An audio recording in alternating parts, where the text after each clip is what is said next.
Welcome, everyone. I'm Ranga Sampath, host of the You+AI Vodcast. And today I have with me David Aponte. I just finished recording a podcast with him, and we talked about a lot of interesting things about AI in healthcare, especially in the drug discovery domain that he works in. He's also an MLOps community contributor, and we had a lot of chat about what MLOps is. So be sure to check that out at you+AI.com and in all other podcast apps. So I have with me David Aponte, and he's going to introduce himself in this elevator pitch. Welcome, David. Welcome, guys. Thank you so much for having me. So, brief introduction. My name is David Aponte. I am a machine learning engineer. I work in an infrastructure team. I'm also an organizer and help lead the machine learning ops community. Love to code, love to build solutions, love to collaborate. Pleasure to be here.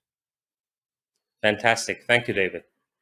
So let's get into our fun segments now. So the first one I call true and false. Let's do it. Here I give you a statement, and you can say whether it's true or false, and you can explain why. And again, there's no right or wrong answer. It's just your perspective. So here's your statement. AI may improve the quality of care and may expand access of healthcare to greater populations, but it cannot result in the reduction of cost borne by the patient. True or false? That is a great question. False. It cannot reduce the cost. I don't like that statement. I think it's too categorical.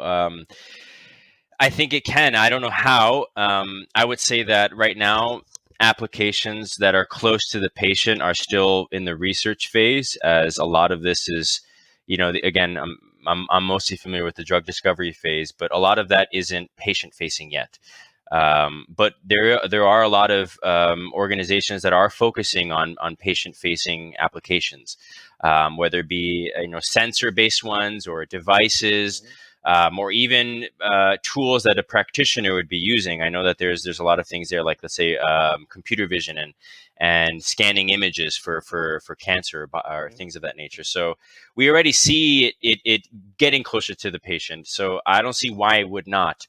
As not all, again, you said costs. These are costs caused by the patient.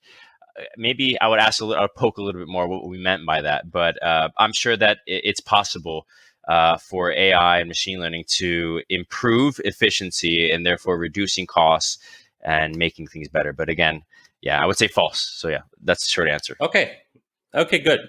We'll go with that. Okay, so let's get into our next segment. I call this fill in the blanks.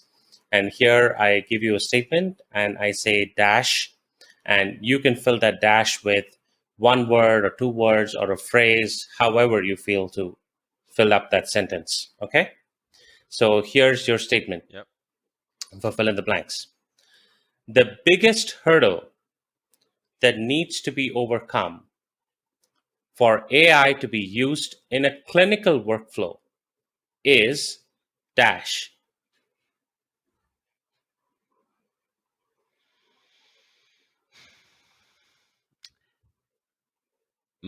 Model interpretability or model explainability.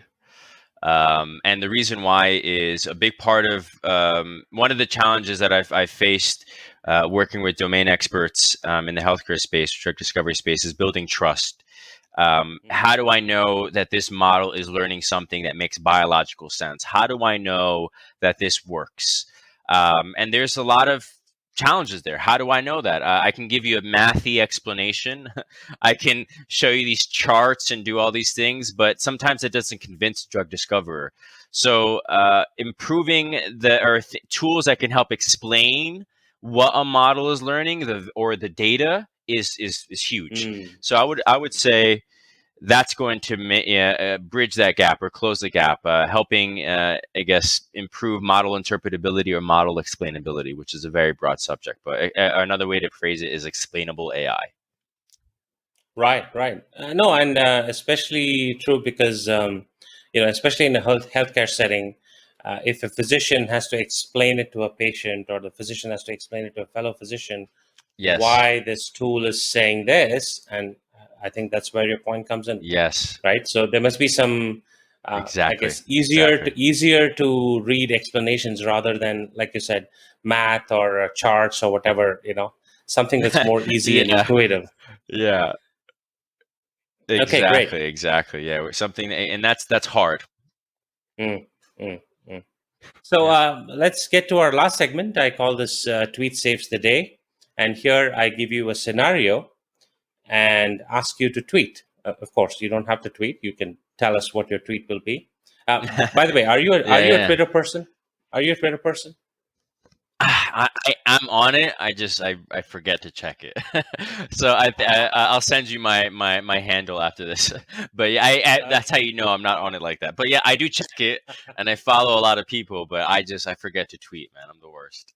Okay. So here's your chance to become a Twitter celebrity, I guess. Yep. So okay. So here's the scenario. There are now several surveys that report AI in healthcare studies are mostly based on retrospective data and not on prospective data.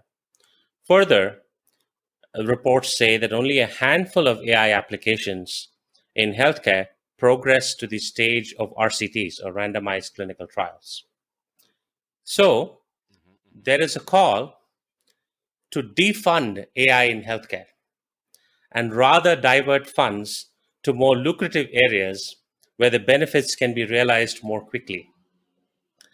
You're asked to weigh in on this call, i.e., whether to defund AI in healthcare for the said reasons.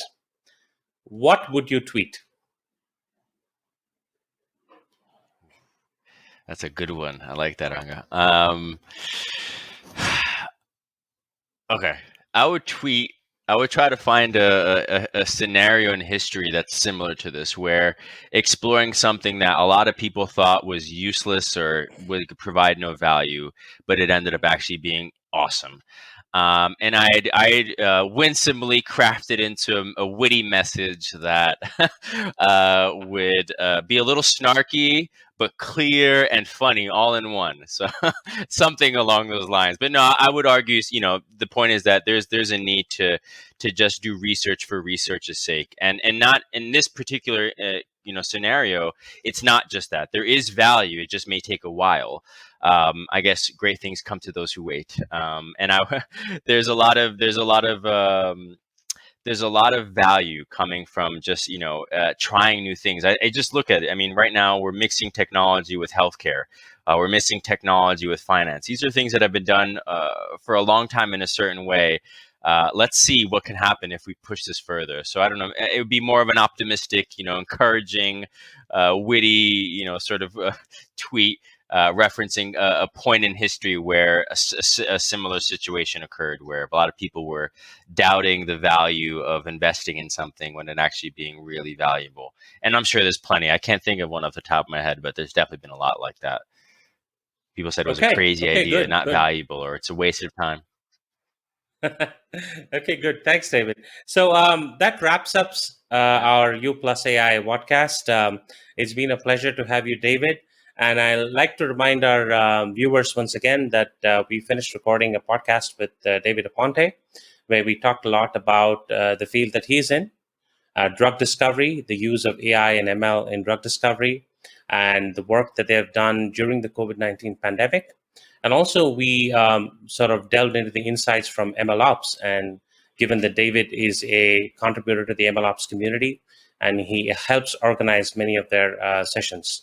So I'd encourage our listeners to, again, tune in to the You+AI podcast at you+ai.com and in all popular podcast apps. So thank you, David. It's been an absolute pleasure having you here. Thank you so much.